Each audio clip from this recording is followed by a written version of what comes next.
I'm the Director of Business Development and Education here at the... The broadcast is now starting. All attendees are in listen-only mode. Wait, we haven't started. Oh. Well, hello everyone, and thank you for taking the time to join us for the Institute of Coaching's second public webinar. My name is Jeff Hull, and I'm the Director of Business Development and Education here at the Institute of Coaching. And I am very excited to have with me today our special guest presenter, Amy Edmondson, who will be spending the next hour and 15 minutes with us as we explore audacious innovation, coaching leaders to change the world. I'd also like to welcome my co-moderator and the Executive Director and Founder of the Institute of Coaching, Carol Kaufman, will be joining us. Before we start off with the presentation, just a few housekeeping and logistical details. We have a large number of people on the line today, so we just want to make sure that we cover basic housekeeping. We welcome questions throughout the webinar, but we'd like to keep everyone on mute just because of the large number of people involved. So we would ask that you send your questions through the question or chat function in your webinar screen. We will receive the questions throughout the webinar, and Carol and I will pass questions on to Amy, and she'll take breaks at regular intervals throughout the presentation. We'll hopefully get to as many questions as possible. Due to our high participation, there's many hundreds of people on the line today, we will keep all the audio muted to avoid background noise. And also because the webinar is being recorded and will be available as a resource on the Institute of Coaching website to our members within a few days. One additional item, following this webinar, you will be prompted to complete a survey. And if you are interested in receiving CEUs for this class or for this presentation, it's very important that you fill out the survey and provide feedback to us. And also provide us any other suggestions and ideas for educational programming that will appeal to you in the future. So now I'd like to get started, and with a few words about the Institute of Coaching, I'd like to welcome Carol Kaufman. Hi everybody. We're really glad that Amy's here. She was one of our conference speakers, and one of the ways we think of the Institute is as the conference that never ends, that join through the year to continue our education and deepen our learning and create our community. So what I've done here is I just love to introduce you to our website where you can choose whether to join and become a member or not, but here's what it would look like. So this is our website, the instituteofcoaching.org. And you can come on the website, and one of the things you can do is look at our featured things, the IOC latest or the master classes or a resource. So if you go into IOC latest right now, you'll see today our webinar with Amy. Now let's say it's a few weeks from now and we want to have the webinar that never ends. What do we do? How do we learn more and use the website? Now first of all, you better spell Amy's name correctly, because I spelled it like this and there was nothing. I thought that can't be true. And the D, if you put the D after Amy Edmondson, as you'll see my first mistake up there, if you put the D in, what will you find? Well, here's an example. If you just put Amy Edmondson in the search bar, you'll see some of what we have in our private library and public library. Some people say it's our vault. So you'll see either more articles, her bio, an interview snippet, more things. You can say, oh, I think I would like to look at the Amy Edmondson snippets. So what you'll discover is from 2013 and 2016, we've done numerous interviews with Amy where you can do some deep dives and hear her talking about her work. But there's more. What happened also is we create these master classes, and Jeff put this together. And you can see here there's a master class all about Amy and what you can learn from it. Inside, what you'll be able to do is reframe your understanding about teams, get the high drivers, leaders need to team up. He really has gone through, taken her work, and translated into practice.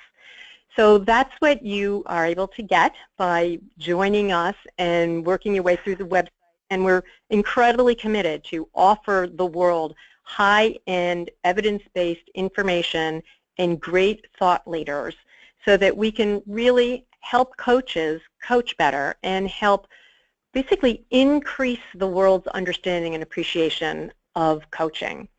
So that is what we're about, and as you'll see, Amy's there on the bottom as one of our keynotes. And Jeff, why don't you share a bit more about Amy, and we'll dive into her material. Thank you, Carol. It'll be an honor. So welcome again, everyone. I am particularly excited to have Amy with us today. Those of you that were able to attend our conference over the last month in Boston had an opportunity to hear her keynote address and a little bit about the work that she's recently been doing that resulted in a new book called Building the Future, Big Teaming for Audacious Innovation, where Amy has done a case study and looked very deeply at really an emergent form of leadership in the area of cross-functional teaming and globalization, a combination of globalizing virtual teams and also startups. And so it's a fascinating case study. She's going to talk more about that.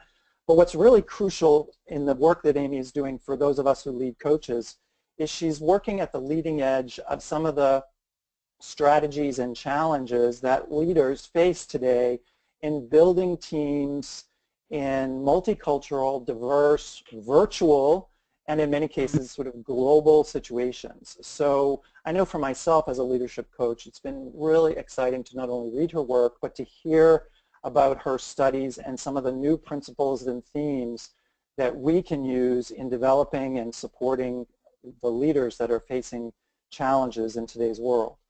So those of you that are not familiar with Amy, she is the Novartis Professor of Leadership and Management at the Harvard Business School. She teaches a variety of courses in leadership, organizational learning, and operations management in the business and executive education programs. And she's the author of a number of books, mostly focused around teaming. The one that most people are probably most familiar with is called Teaming. And that's where I first became introduced to her work. And for any of you that do coaching around teams or supporting leaders that are trying to develop and create and innovate or leverage their team facilitation, her work is really very special. She's, at this point, I think, one of the world-renowned researchers on how to effectively build and operationalize a team. So with that, I want to turn it over to Amy and welcome her. We're thrilled to have you, and we look forward to being in dialogue with you. Welcome, Amy. Thank you so much, Jeff, and thank you, Carol. I am just delighted to be here with all of you around the world. Now, I have to say that as soon as Carol handed the ball or the presenter role over to Jeff, the slides disappeared for me. I don't know if that's true for others, but they're no longer present, and I don't know if there's something I'm supposed to do. We need to hand it on to you. My screen still being shown, or is there nothing? Huh. My screen just says connected to GoToWebinar. I think we right, need to me too. The handover. So the slides that were up before aren't here anymore. Okay, Stephanie, can you hear us? Worst comes to worst, I can show put it back to me and... Yeah, so this is Stephanie, so we can actually, I think everybody can see Amy's screen. My screen? Yes. Oh, is that, so do you have you want me to... Screen now, Amy, put the slides on yourself. Oh, okay. All right, let's see if I can find them. That's a new version of this. Let's see. Now everybody can watch me look for them too. Gosh, I sent them from home. I'm so sorry that. Can you pull them up in the email where you attach them? Probably. I can't see because this GoToWebinar thing is in the way, but I can go. Guys, don't necessarily want to show my whole email here. Right.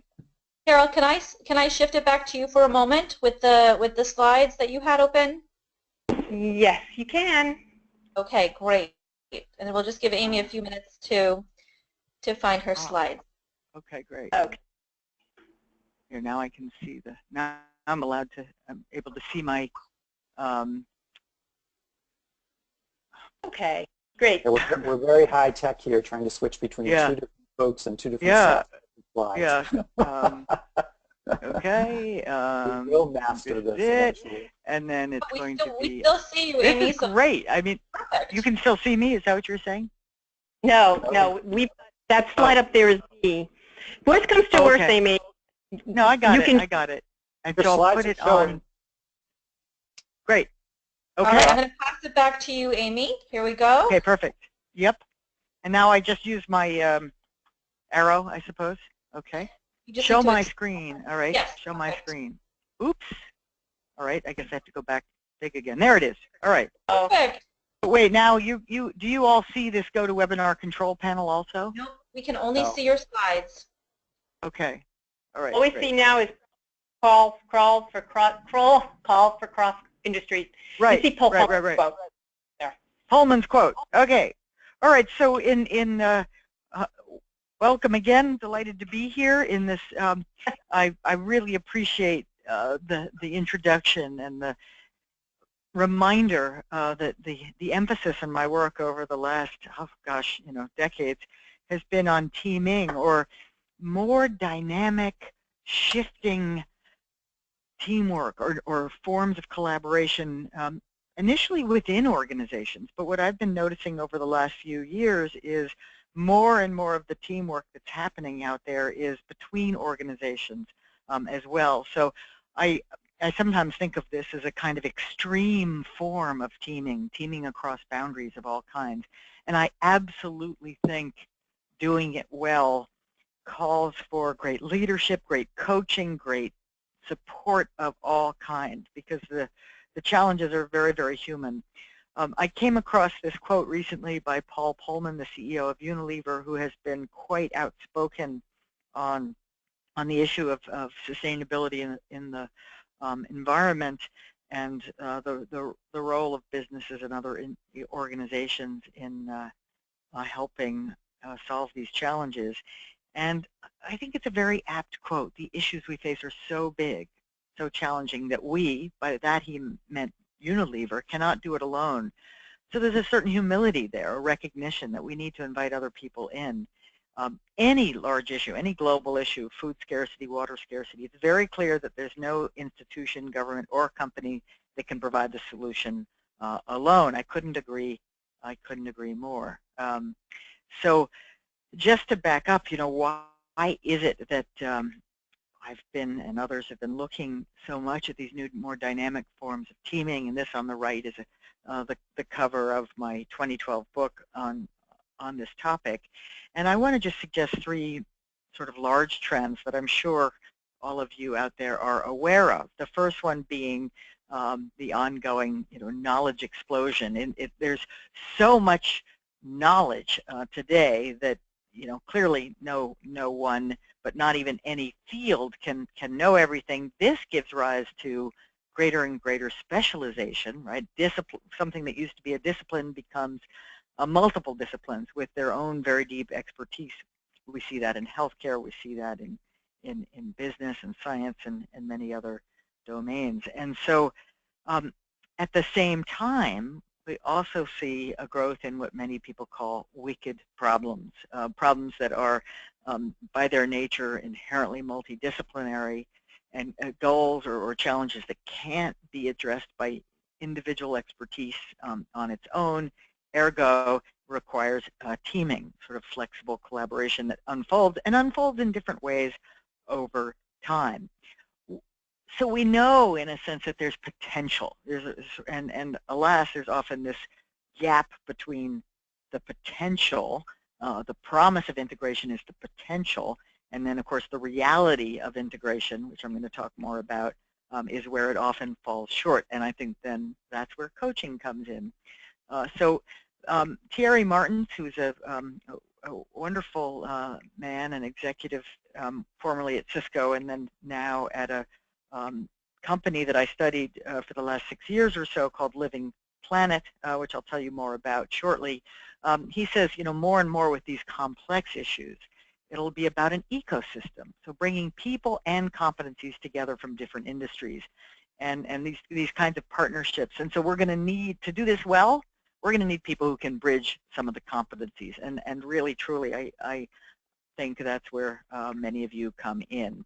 I can't help, I was walking along a street in London a few weeks ago and saw this storefront. I don't know why this storefront had this wonderful quote from Buckminster Fuller, whom I worked for 30 years ago, but it did, and I think it's very apt. It's a clothing store, by the way, but we are called to be the architects of the future, not its victims. Couldn't agree more. And so, unfortunately, I think being the architects of the future leads us into these sort of cross-industry projects, and so the nature of them, very much in contrast to routine operations with their predictability, with limited or simple interdependencies, clear criteria, clear lines of authority, is that they are often the exact opposite. There's uncertainty, and in some cases radical uncertainty. There's complex nonlinear interdependencies. There's not clear shared criteria. There's multiple competing criteria and often unclear and conflicting authority. That's what happens, by the way, when you bring different hierarchies from multiple organizations together. There's unclear and conflicting authority. One setting where this is happening and really playing out is what I call the smart city industry, which is increasingly a space where people are integrating technology solutions, new construction and infrastructure solutions, and new local innovation and local government and much more to effectively try to transform communities into more sustainable, livable places where transportation and information and other things are just making for better and more sustainable quality of life. To illustrate a little bit more about what I mean by this industry, which is sort of beginning to take shape about 6 or 7 years ago and is continuing to fall into place, really consists of two domains. Startups, many of which are developing new technologies to do some of the things I just described, new products, and then others were larger companies, large global tech firms, for example, are trying to develop integrated services that can be sold to both companies with large campuses and to cities. And again, these are more complex, more systemic kinds of products and services like smart grids and traffic management systems. So this is this new energy. It's what my colleagues and I like to call a nascent industry. The way many of the industries we take for granted today once were nascent. They didn't exist, like the personal computer market 30 years ago and so on. And when a nascent industry starts to take shape, there's this remarkable diversity that makes it tricky for people to get their arms around it at first. No one knows exactly what it is, how big it will be, and what the only thing people really agree on is that innovation is needed and that it's really going to be multidisciplinary. And so just in a very quick form, I'll show you when I started getting this research going in 6 or 7 years ago, we did just some basic library research on 8 new city projects that were underway, where these were sort of cities from scratch that were being developed to be eco-friendly, smart, livable, and so on. And we got this sort of the lay of the land. This is happening. There's different governance systems. There's different technologies, just to see what was going before doing a kind of a deep dive into a couple, which I'll tell you more about, and then tell you more about how the human dimension is so important to success here. I like to point out here, because it's very central to my own thinking about learning and leadership and what's needed, as opposed to kind of old-fashioned models of management. And in new territory, which many of the challenges I'll talk about today are new territory, we don't have good knowledge about customers, about technologies, and fundamentally about the business models. And so I like to say that the less mature the industry, the less we know about a particular context, the more learning has to dominate planning. We cannot figure it all out in advance, develop a blueprint, and get going. We have to instead learn as we go, which means rapid experiments and lots of cross-disciplinary collaboration. So 2 deep dives that I engaged in. One is as I said, this company called Living PlanIT, which set out to create, and as you can see, this is a completely abstract drawing of a new theoretically green smart city called PlanIT Valley. The land was picked out, and sort of authorization and permitting were approved and so on in a part of northern Portugal, this is the subject. This entire story is the subject of my most recent book, Building the Future, where we just take essentially, and I'm going to take you through a little bit of this, but we take a look at what does it take to do something like this. And the bulk of the book is taking a deep dive look into the different industry cultures that had to be involved: IT, real estate, local government, construction, and corporate players, and so on. And the second smart city case is a brand new, and you can see this is actually a real photograph, brand new city developed, small city developed with an R&D medical hub at the center of the city, developed 30 miles from Orlando, and I'll tell you more about that. We wrote a Harvard Business School case study called Designing a Culture of Collaboration, which tells you much that you need to know at Lake Nona Medical City. So those are 2 case studies that are going to anchor many of the insights that I describe for leaders in these complex settings. So one of the members of the Lake Nona team, and you can see the various organizational players that came together here. The Lake Nona Development, which came from a sort of, it's an institute, but or a branch of the real estate developer. The City of Orlando, and that's Buddy Dyer, the mayor, wonderful, wonderful leader, local leader. Stanford Burnham, the Research Institute, GE, UCF's College of Medicine. They built and that's the dean, the first new medical school built in the state in many decades. The Tavistock Group, which is the parent company of Lake Nona, and more. So, as one of the members said, it's a very eclectic group of entities, and the question becomes, how do you sift this all out and find something we can do together? Now, as I have learned through my research, it's not so fast, not so easy. If there was a dominant insight from the research I did at Living PlanIT, that insight is this. There's a kind of nearly uniform tendency of people in one tribe, say, to spontaneously make negative attributions about the others whenever things aren't going exactly according to plan, which is most of the time. So I like to illustrate that with the following cartoon. Here we have both sides of any divide will immediately view the problem as occurring elsewhere, as I think we all know. And just to illustrate that a little bit from my data, when a construction manager described some of the struggle, he said, well, here we're dealing with IT people when it comes to Living PlanIT, and they're different. We actually have to build things. You can begin to sense the value judgment here. Or conversely, the CEO of Living PlanIT, in describing the CEO of the real estate company gave him a big compliment, but his big compliment tells you something about his normal perceptions of those in this industry. Right? This guy is great, but he's not typical, he's saying, of the industry. I thought the lead software developer was quite thoughtful in talking again about the real estate firm.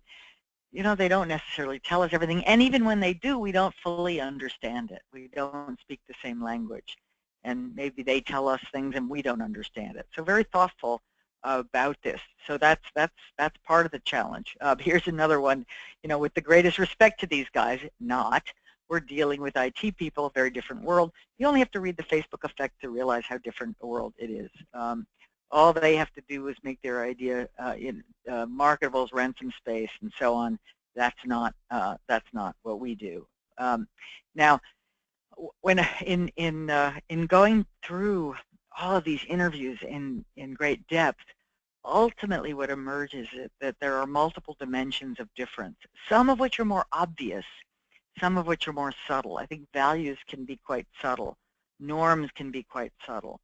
Time frames, you know, tend to be more obvious, but they still end up tripping us up. And so I'll just illustrate two very quickly, and then tell you what I think you can do about it to help make progress in these challenging contexts.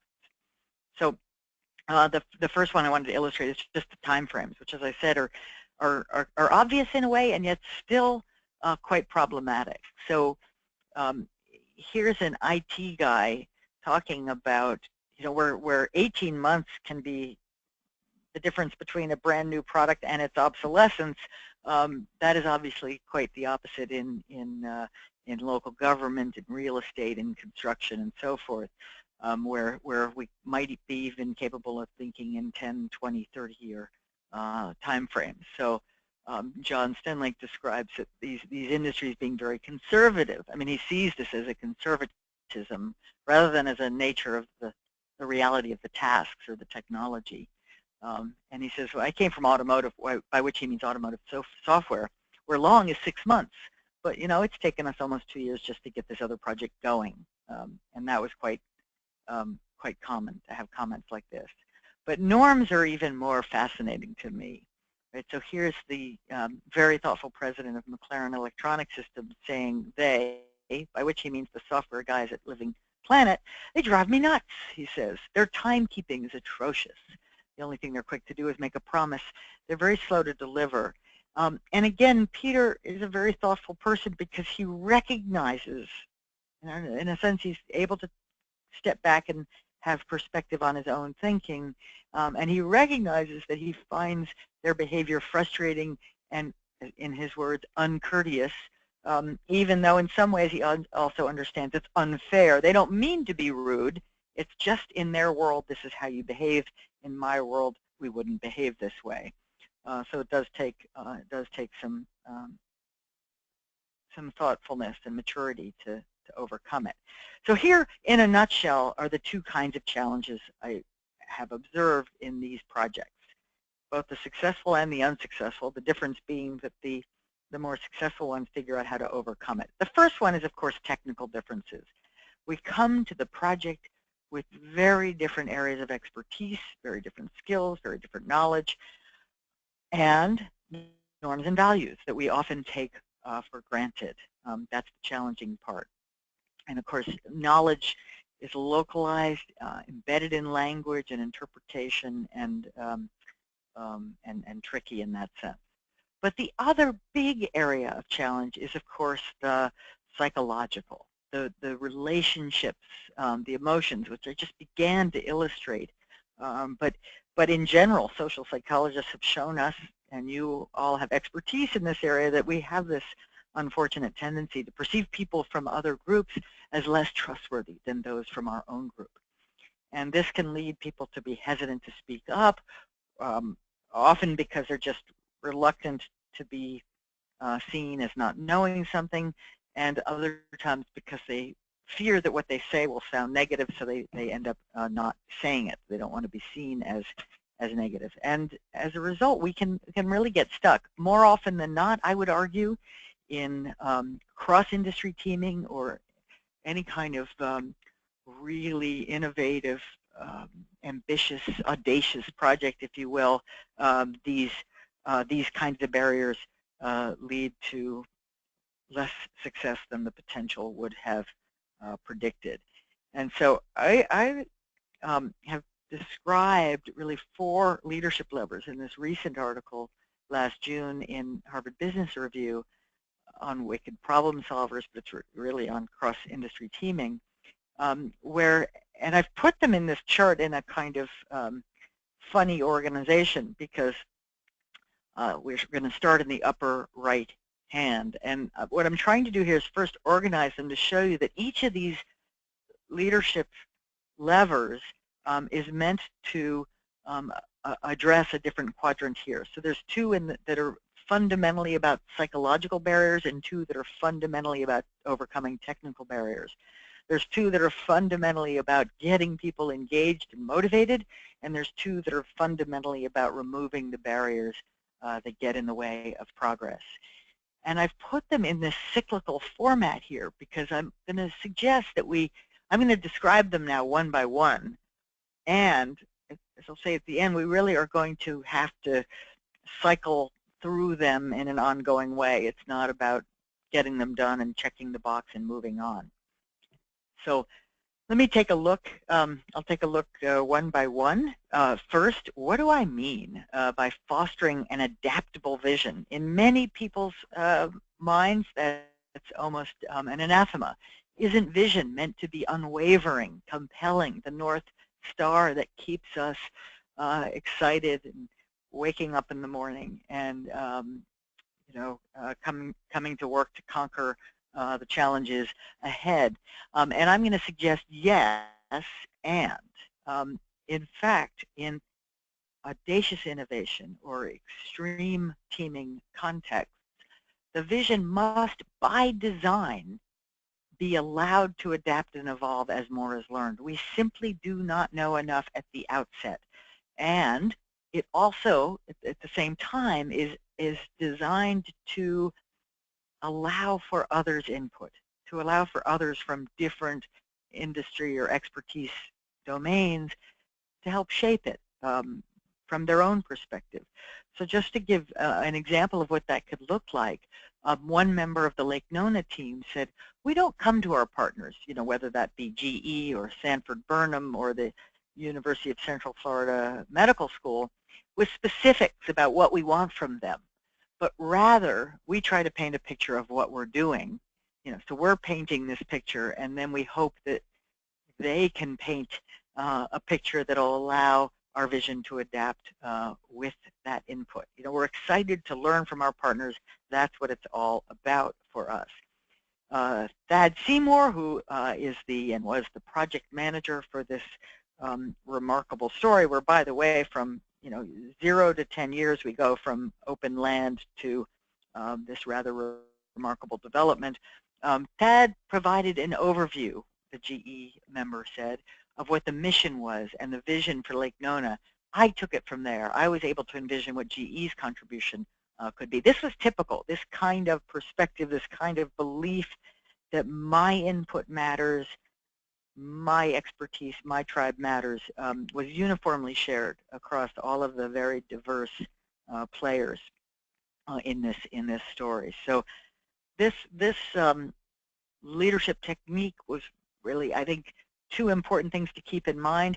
As the vision, as the invitation to help us adapt and shift the vision as more is learned is present, we also can and want to make our values explicit. What is it that we may share in common? What's the bedrock of values, of what matters to us, of what it's all about? Why are we going to work together, work really hard with uncertain success? What is it that we care deeply about? And that should likely stay constant while we're inviting input and expecting and even celebrating the changes that come our way. So then the second leadership lever, if you will, is to promote psychological safety. And this is something, this is an idea an argument that is not new to this more recent context, this audacious innovation context. In fact, this emphasis in my own work goes back now 20 years from early research I did in the healthcare delivery context to discover just remarkable differences across hospital unit teams within the same organizational cultures in terms of their willingness to speak up about, report, and learn from medical errors. And this to me seemed like a tremendously important thing in any complex setting or any setting where lots at stake. Like, people really need to speak up. But I discovered that I think we all know that's hard. That wasn't interesting. What was interesting was just how remarkable was the variance from unit to unit to unit in psychological safety. So I would like to describe that as an environment where people can offer ideas, admit errors, openly disagree, and not be afraid of being sanctioned in some way. And this just some sense to bring it home. I think it's likely the case that none of us on this webinar woke up this morning and jumped out of bed because we couldn't wait to come to work today to look ignorant, incompetent, intrusive, or negative, right? Human beings don't like those things very much, and so of course we're mostly quite skilled.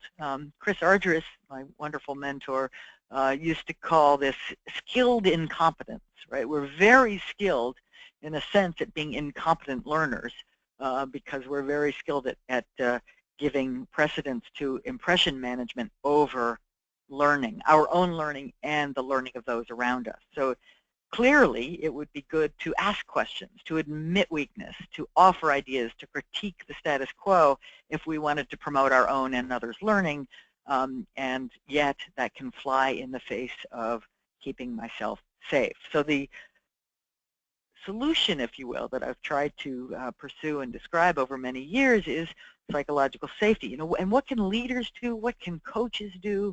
What can facilitators do to create this belief? And this isn't a belief that all will be well, it's going to be very cozy and fun and easy. Not at all. In fact, I sometimes think I erred in labeling it this way, because what this really is a belief that there are very great expectations for all of us. Expectations of candor, expectations of in a sense, risk-taking, interpersonal risk-taking, so that we minimize risk to clients, patients, businesses by maximizing interpersonal risk. To my surprise and really delight, it seems that recent research at Google has found that psychological safety is a huge factor in explaining the difference between effective and ineffective teams. So in a very thorough and impressive research project led by Jennifer Rosofsky in the last couple of years, they discovered these 5 factors. They all make sense to me. Are people dependable? Is there some structure and some clarity? Is the work meaningful? Do I believe the work I'm doing has an impact on my colleagues or on the world? All of those things matter, but as they put it, psychological safety was far and away the most important of the 5 dynamics, the underpinning of the other 4. This to me is quite a remarkable statement, because I think we think of places like Google as full of very smart, maybe healthy ego, technical folks who would not be retiring shy types, and yet still team to team to team, we see enormous variance in whether people feel safe enough to take risks and be vulnerable in front of each other. And when they don't, their teams don't do as well. And so that's true in almost any work setting, and it becomes more and more true the more there's uncertainty, right? So again, this is just more of the same on Google. I loved to read this in the New York Times last February, that when they encountered the concept of psychological safety in academic studies, it was as if everything suddenly fell into place. And then they describe, you know, what does it look like? What would a team leader look like? Who's making this happen? Direct, straightforward. Isn't that wonderful how directness and straightforwardness creates a safe space? I mean, it's not necessarily intuitive to everyone that is the case. There's, of course, been a lot of attention to this concept recently. Even the World Economic Forum had this on its website not so long ago. Is your team in psychological danger, where there's fear of admitting mistakes, or is it safe, you know, where there's better innovation, better decision making, and so on? So lots of discussion. In 2 of the 12 or so cross-industry innovation projects that I looked at, deep dives into 2 of them, but we have about 10 or more others.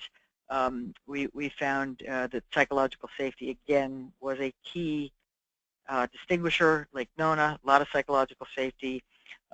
We did a case study looking at Fujitsu, the technology giant headquartered in Japan, teaming up with more of a hip startup tech shop to develop something called Tech Shop Inside that goes around to high schools and teaches kids about creating things in shop settings. And one of the things they had to do to make this project, this strange collaboration, work out for and grade schools too, as you can see, work out for both organizations, and especially for Fujitsu, which is more traditional and conservative organization, was to get the legal team in to find ways to make sure people on the team didn't feel there was any legal risk involved in the experiment. So that turned out to be very important.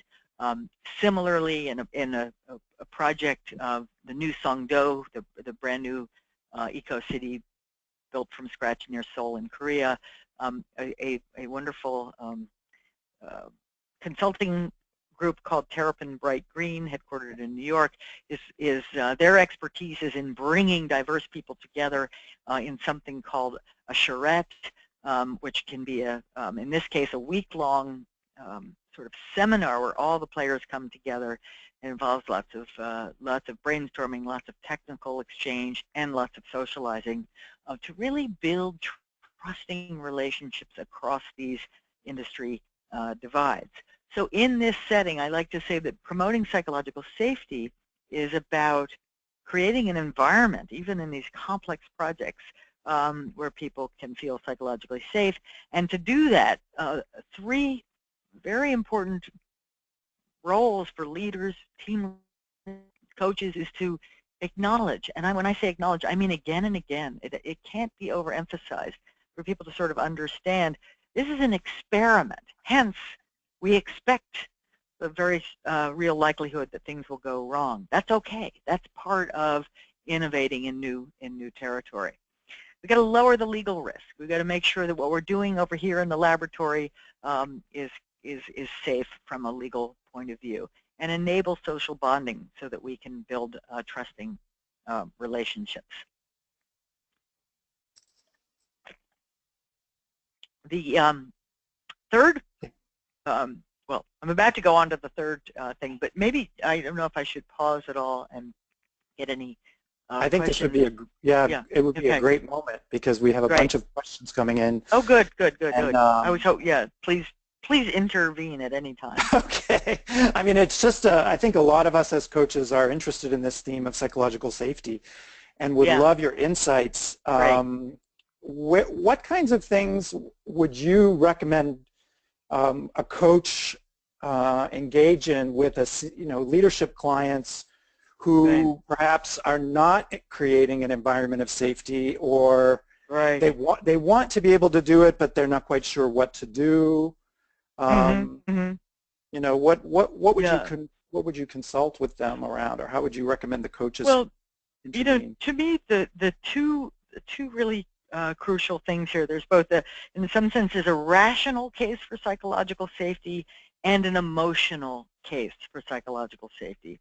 I always like to start with the rational case, and the rational case is reminding people and then coaching them to remind others in the organization of the inherent uncertainty we face.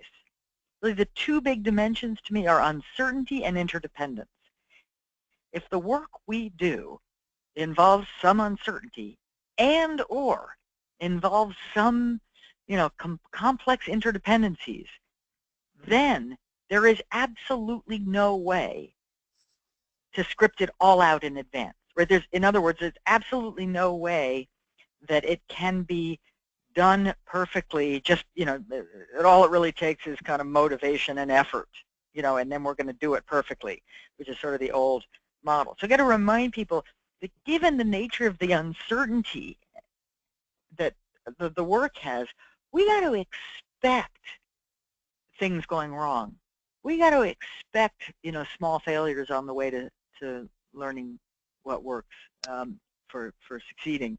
And so, this is about acknowledging the true nature of the work. And if you acknowledge the true nature of the work, it becomes quite rationally clear that we need to hear from everyone. We need to kind of make failures and learn fast and so on. So I got to paint that. I got to paint that shared meaning for people because it's really about blessing in advance the fact that things will go wrong or that input is desired, and then the kind of the more emotional or psychological is to coach leaders in being good question askers. So, Ed Schein describes this as a humble inquiry. I couldn't love that phrase more because humble inquiry reminds me to ask questions that show I know I don't know the answer already. Right? It's not a leading question. It's not a rhetorical question. It's a genuinely curious question. So I think if leaders can do two things. One, paint the case for uncertainty, why we need psychological safety, and then two, engage in genuine humble inquiry, that means that people will come to them. Like if I ask you a question, you look more foolish not having the answer than staying silent. Staying silent than speaking up. So it sort of reverses that calculus. That's great, but what you're talking about is leaders need to do something which sometimes feels somewhat paradoxical, because what got them to be leaders is demonstrating competence and confidence, and yet it's the ability to actually be vulnerable and acknowledge that they don't have all the answers that you're pointing to that creates safety. Exactly right. So it's a bit paradoxical, but then again, nobody got to be a great expert without learning. Right? So in some sense, the true confidence of the leader is that I am confident enough to keep learning. Right? In some sense, I'm confident in my ability to learn. I'm confident in my ability to listen, to master new skills. Not just my ability to already know. Right. That's great. Perfect. Good. Wonderful way of framing it. Go ahead. Now, I think another thing, Amy, I'd love to hear what you've seen with this, is I also see that it really requires sort of emotional intelligence, but particularly self-management, because the leaders have such amygdala hijack that if they can keep themselves, calm, which I think is why mindfulness is getting to be such a big thing, but that's a whole nother piece of it for us to help our leaders out in coaching them. Absolutely. And I think we just all have to kind of recognize, when you see people who are confident enough to exhibit their curiosity, I think they tend to be quite compelling. Like, I think we can all think of people like that. I think we can recognize maybe paradoxically, but the strength that we attribute to them compared to the people who are bluffing their way through something and they don't know the answer, but they don't want to admit they don't know that they believe their power comes from knowing everything. That's clearly, an old model and not a very valid one anymore. Particularly in, even if you're the most knowledgeable expert in your area in the world, you still are not and should not be expected to be an expert in all these other areas. Yeah, and in fact, that leads to a question that we've received, which is about something you spoke about earlier in your presentation, in terms of the cross-functional nature of these little subcultures. And in this case, you were talking about the real estate versus the lawyers versus the IT versus, and the question is, as coaches, how do we help our clients or how do we help our leaders see through the stories they make up about each other?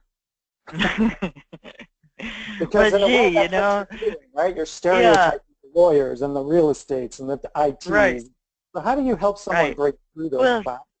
Some sense, I mean, that's I think what was done well in New Songdo. It was done well at Lake Nona. It's you know, this is embarrassing because what I'm about to say is just so low tech and old fashioned, but you know, bringing us together face to face and sharing some of our, you know, our passions, our hopes, and our, you know, in some ways there's 3 things I need and want to know about you to begin to see you as a fully fleshed human being, not as a stereotype, you know, fill in the blank, you know, lawyer or what have you.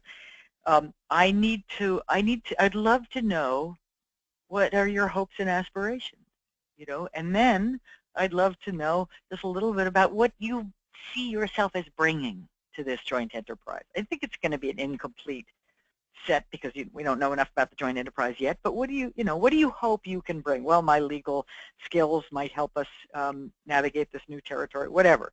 And then the third thing is what are you up against? You know, what are the sort of hurdles and barriers you most see? If we can go around the table and sort of answer those 3 questions, we can't help it. We begin to really connect with each other. I mean, I begin to see you as a person. So now that sounds very laborious in a way, but I would argue it can be done reasonably quickly and is a far, you know, it's one of these investments, stitch in time, because when we invest that time into building a little bit of a relationship with each other as people, we can avoid a lot of heartache and headache down the line. That sounds great. Perfect. Those 3 questions. But as you may want to keep going just to. I think so. Yeah, and I just would say, you know, this is very apropos of what we're just talking about because, you know, I have on this slide psychological safety is not enough, but it's also it's very.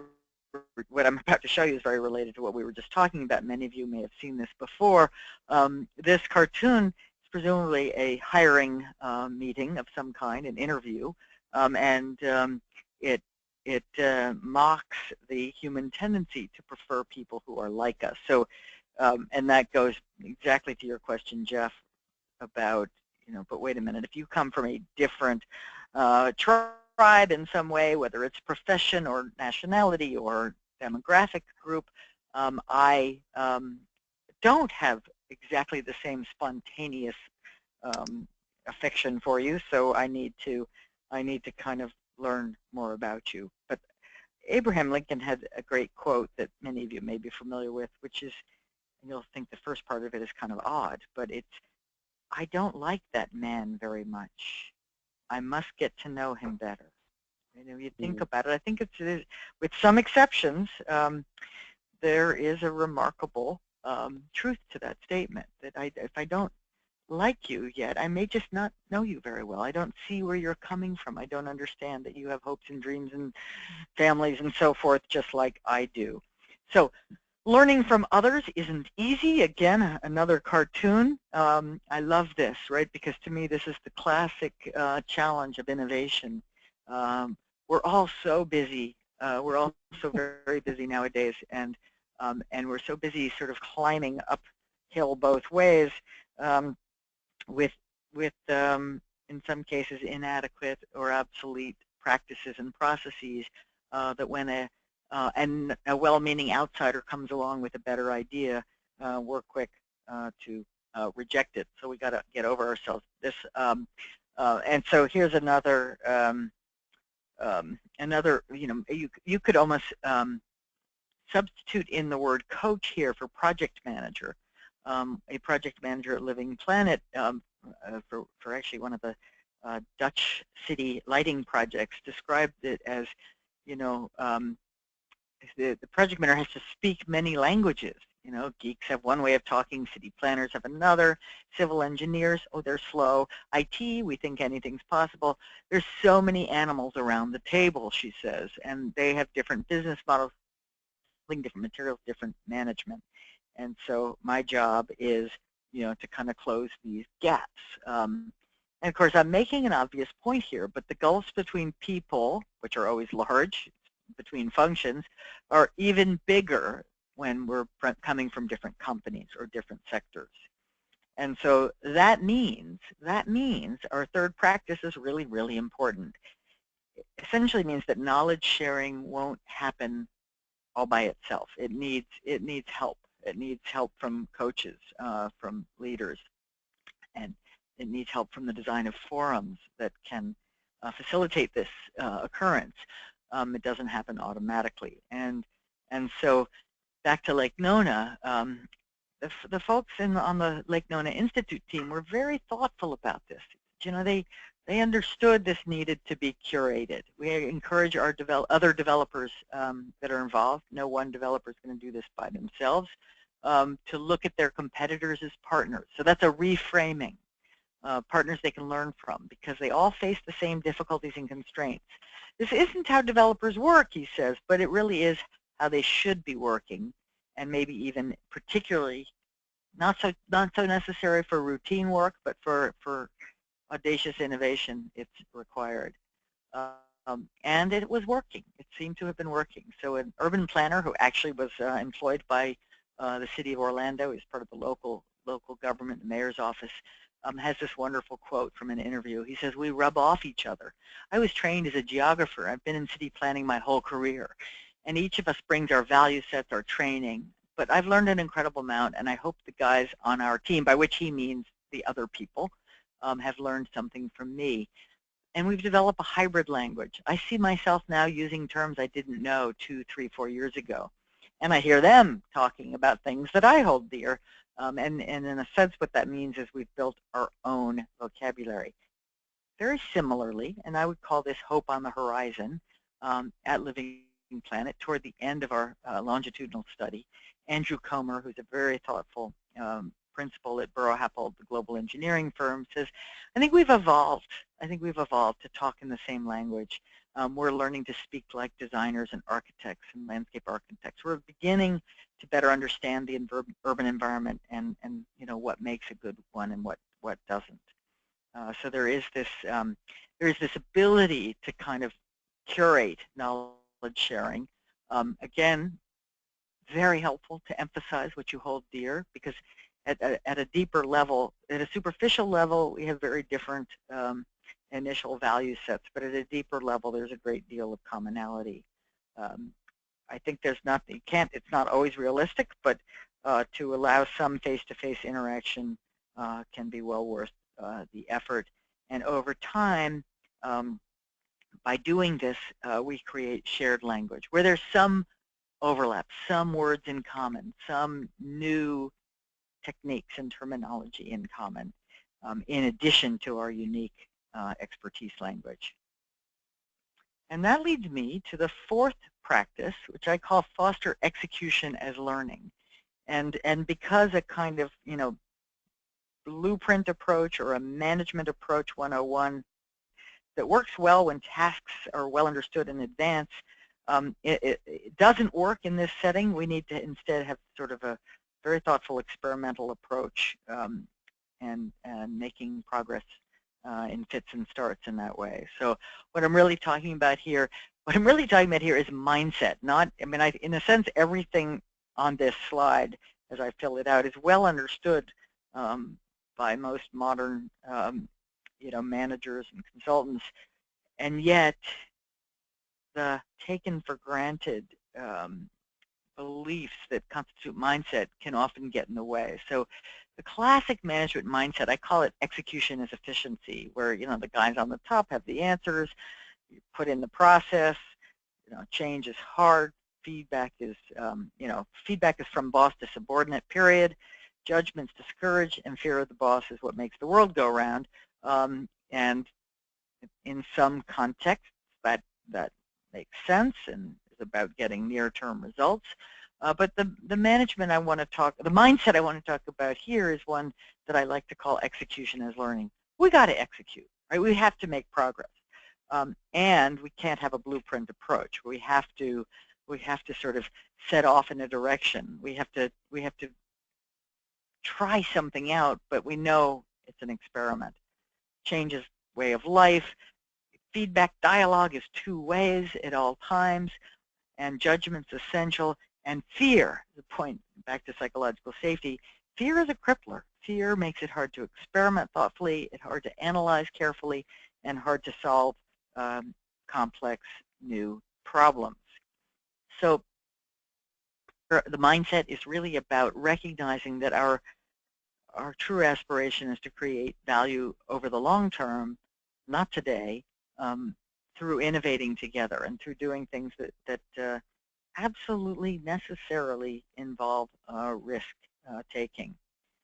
Another cross-industry case study that I developed recently with my wonderful postdoc, now an assistant professor at HEC Montreal, was a case study on innovating the mango value chain, if you will, in Haiti. And this was a rather remarkable cross-industry product involving Coca-Cola, International Development Fund, TechnoServe, the NGO, and the Haitian farmers, and to increase the quality of the mangoes that were produced and picked so that they could be sold up market to places like Whole Foods, and fundamentally a goal being to increase the farmers' own income. I guess I should add here it was very successful in at least of those that were involved in the first round, which was about 4,000 farmers, increasing their incomes by about 20%. And the first design, so the team came together, they came up with a design that would use the existing farmer cooperatives to sort of leverage some of these new practices, teach the practices, new business practices, new farming practices, and it failed. It failed miserably because they couldn't really, and you could think of the cooperatives as somewhat of a kind of local union, and they couldn't get, they actually couldn't get them to change their ways or to share the gains from such change with farmers. So they ended up having to create a brand new structure called producer business groups, which they didn't see going in, but had they approached, and that worked. They were smaller, they were more local, and more and de novo. And this might seem like a small thing, although if you think of a mindset that says, here's our plan, we're going in to Haiti, we're coming in with our our wisdom from Coca-Cola and IDB and TechnoServe, and we're going to make this happen. And by the way, all of those organizations had great wisdom and great experience, but they went in to try to get this going and recognized to their credit that it wasn't working, and then had to step back and go, okay, what do we do instead? What should we try? They came up with a new idea, and then they tried it, and they had much greater success. Wouldn't have been possible had they not had the execution as learning mindset, which Andrew Lala, who was the project director from TechnoServe, loved to adopt this term after we wrote the case. It's like, well, this was our execution as learning that we were doing. So I think it spoke to him. In another cross-industry project that we did, which was that we studied, I didn't do it, we wrote about the use of a technology a management approach called integrated project delivery to develop the new Audacious headquarters outside Boston a number of years ago. And this is an approach that, in a nutshell, asks the architect, the construction team, the owner, or client, and a number of other industry players to get together at the outset and around the same table to dream big about what what the building could look like, rather than the typical approach, which is architect's design, then it gets sent out for bid, then somebody decides whether or not they can build it and at what cost. But you know, if you thought about the design slightly differently, the building could have gone better, and so on. You know the drill. So this is fundamentally a very different way of working.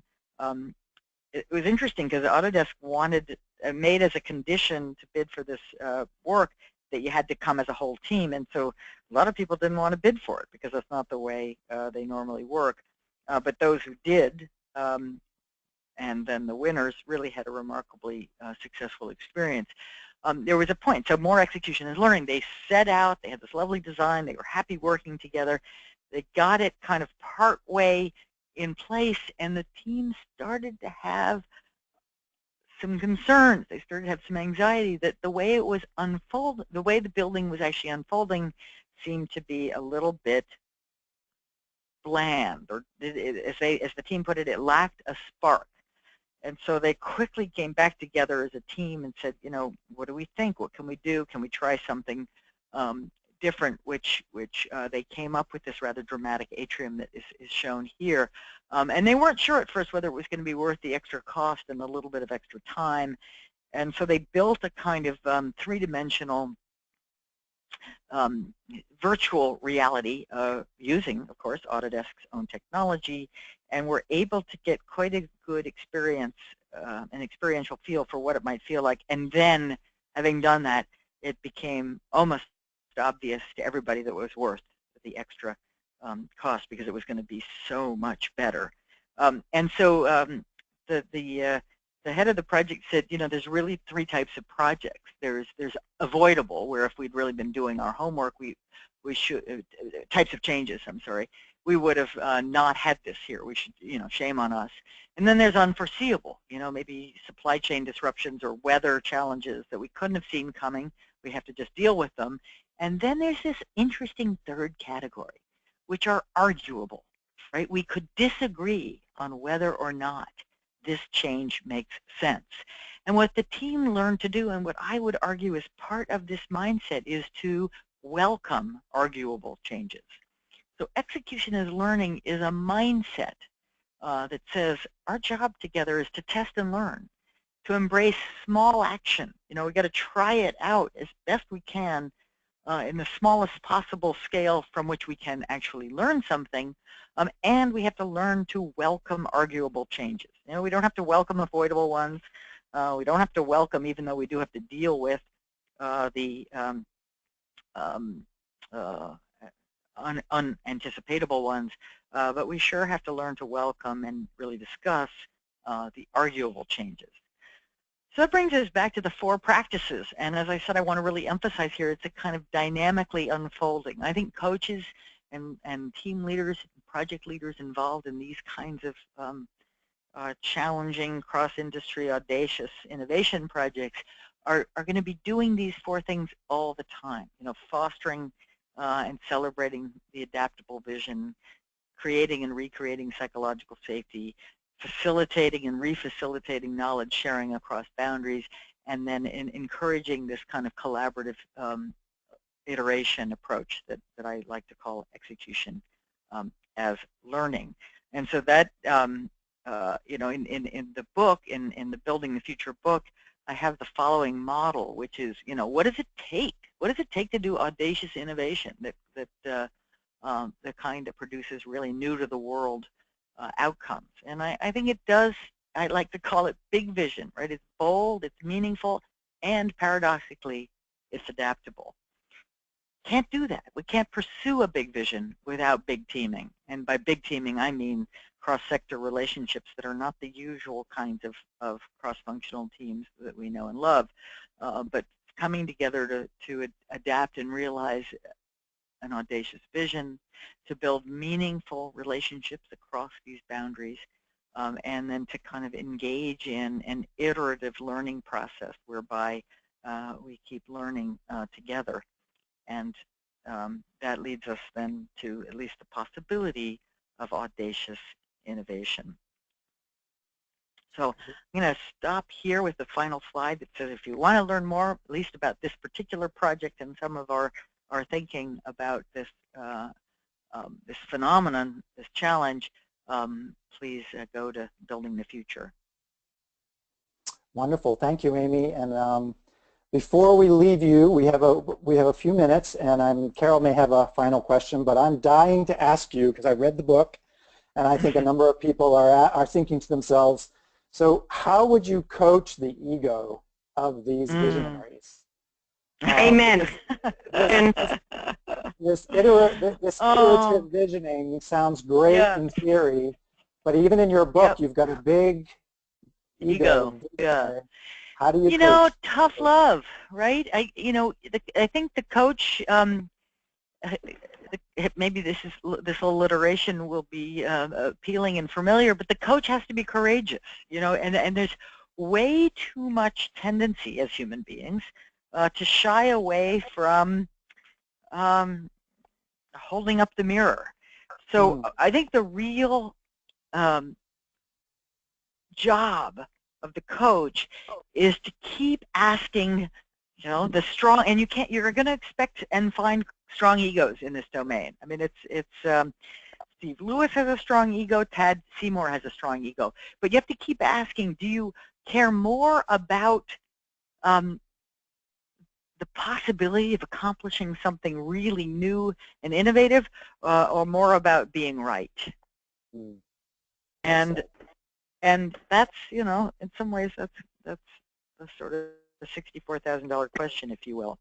And if you care more about the doing something really new, exciting, and different, you cannot do it alone. And if you cannot do it alone, you must listen. And if you must listen, you really must accept and deeply internalize that you don't have all the answers. Beautiful. Carol? Well, as we're closing out, I will give you a quote that really, really helped me one time when I was sitting with a major leader who, at that point in time, his 360 had said that he lost control, got in people's faces, and screamed at them. And I said, well, let's look at this. And he says, oh, it's not true at all. I thought he was going to say I don't scream at people and destroy them. He says, no, I don't lose control. I pick who I'm going to destroy, and I choreograph the witness to their destruction. Yes. He had a demented sense of goodness. So talk about non-cognitive. So there I was, back to sometimes we need to be tough and sometimes we need to have courage. When you guys are listening and you hear something like this, what got me through that moment was a quote from David Peterson, who's been a real friend to the Institute, and he's the head of leadership coaching now at Google.